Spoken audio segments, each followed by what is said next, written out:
We are thrilled to be joined by the artist who just sang in that quartet, Madalena. She is a fellow Chicagoan who completed her studies at Northwestern University. She would go on to make her debut at the Metropolitan Opera House in 1977 as Olga in Tchaikovsky's Eugene Onegin. She remained with the company for over 16 seasons, singing more than 500 different performances. We often going to compare her to the Tina Turner of her day. I'm just thrilled that she is here to talk to us, Miss Isola Jones. How are you? I'm wonderful. How are you, Arthur? Doing fantastic. The one thing I didn't mention in that clip or intro was I first saw you when I was in high school. You were doing a live from the Met telecast of Forza, and you were Preziosilla. And I remember thinking, I was so taken with you. I said, I'm going to marry that woman. Well, Arthur, it's not too late. Okay. No, your standards are way too high, I'm sure. But could you talk, since we're talking about Joan Sutherland, can you give us maybe backstage stories or anything about your interaction with her or about her artistry? Well, I only sang with her that one time. And coming into the rehearsal, everyone was talking, Bonnie was talking, chatting with Pavarotti, Leonucci was there, and Joan Sutherland was sitting off by herself in a corner knitting.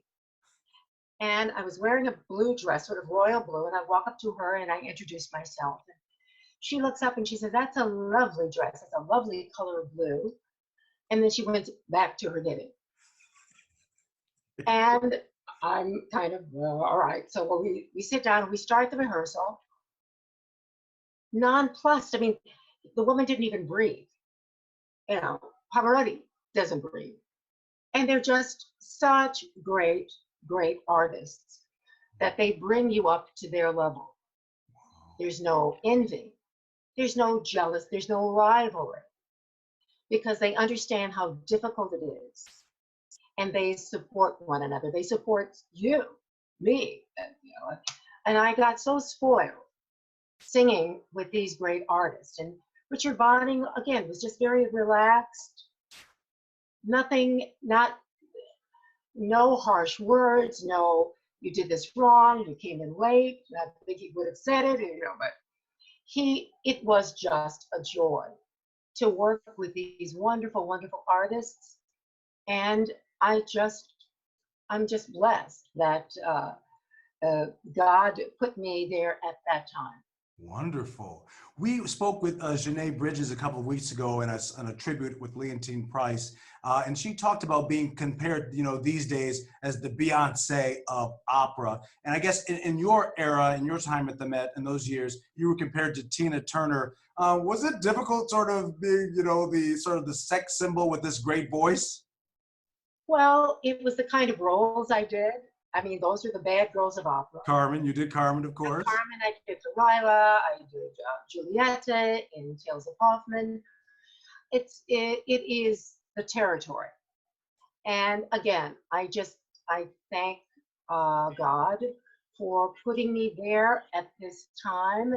Is there one particular moment that sticks out in just the Met career? Is there one night or one moment? Well, the one moment would be my debut. As old. You're right. Now, I had sung a lot of Russian because I'd sung a lot of Stravinsky. But again, this was my debut.